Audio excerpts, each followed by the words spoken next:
అత్యంత ఆదరణ పొందుతున్న #1 premium range beauty products ARM pearl beauty.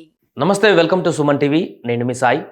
గత కొద్ది రోజుల నుంచి తగ్గుముఖం పడుతున్నటువంటి పసిడి ధర ప్రస్తుతం ఏ స్థాయి వద్ద ఆగింది?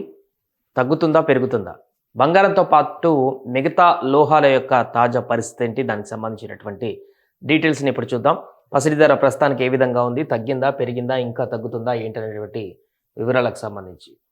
సో పసిడి ధర ప్రస్తుతం చూస్తే ఆగస్ట్ కాంట్రాక్ట్ ఈ వారం 68,535 కంటే దిగువన ట్రేడ్ అయితే 67,221 లేదా 65,739 వరకు దిద్దుబాటు కావచ్చు.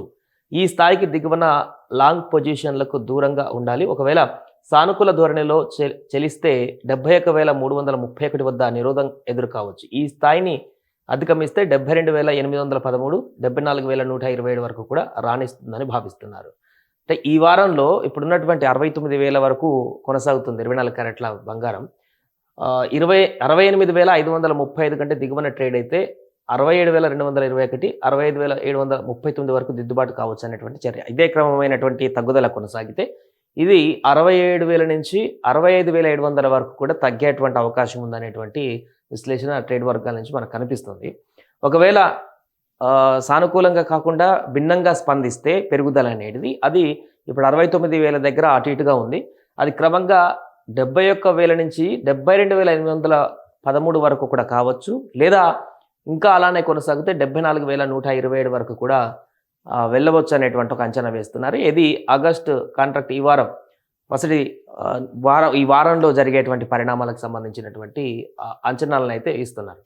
సో గోల్డ్ కొనాలనుకున్న వారికి ఇప్పుడున్నటువంటి ధర కాస్త ఉపశమనమైనటువంటి అంశంగానే చెప్పొచ్చు. ఎందుకంటే ఇది 68,535 అనేది ఇప్పుడున్న దానికంటే పెద్ద తారతమ్యత అయితే ఏం కనిపించట్లేదు, వందలలో కనపడుతుంది. కాబట్టి వేచి చూడడం కంటే ఇప్పుడు తీసుకోవడం బెటర్ అనేటువంటి అంశం కనిపిస్తుంది. ఎందుకంటే తగ్గితే ఇంత మాత్రమే తగ్గేటువంటి అవకాశం ఉంది, పెరిగితే మాత్రం ఇక్కడ 72,000, 74,000 వరకు కూడా పెరిగేటువంటి అవకాశం ఉంది అనేటువంటిగా అంచనాని వారు వివరిస్తున్నారు. ఇక వెండి విషయం చూస్తే వెండి సెప్టెంబర్ కాంట్రాక్ట్ 80,000 దిగువన అమ్మకాల ఒత్తిడికి లోనయ్యే అవకాశం ఉంది.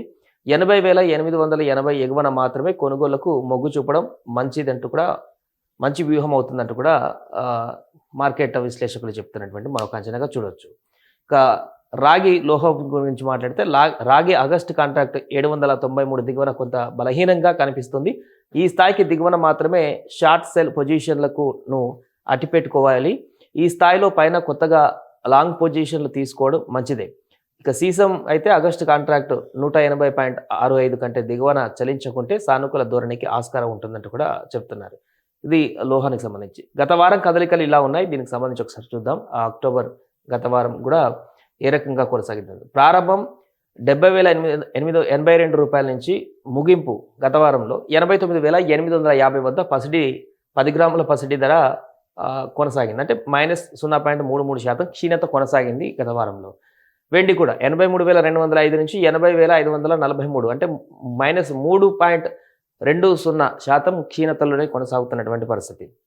రాగి కూడా అంతే 795.50 నుంచి 776.60, -2.38% తగ్గుదల కొనసాగుతుంది. లోహాలని మ్యాక్సిమం ఇక్కడ రాగి వరకు తగ్గుదల కొనసాగింది.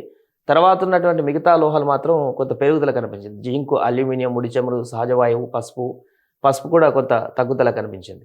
ఇక పసిడి విషయానికి వస్తే క్రమంగా క్షీణత అయితే కనపడింది.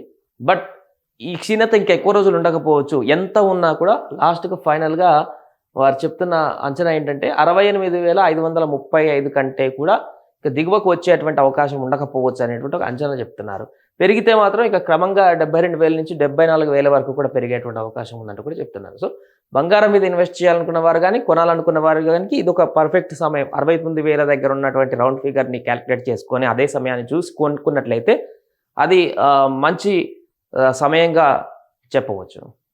సుమన్ టీవీలో మీ పర్సనల్ అండ్ బిజినెస్ ప్రమోషన్స్ కోసం కింది నెంబర్కి కాంటాక్ట్ చేయండి.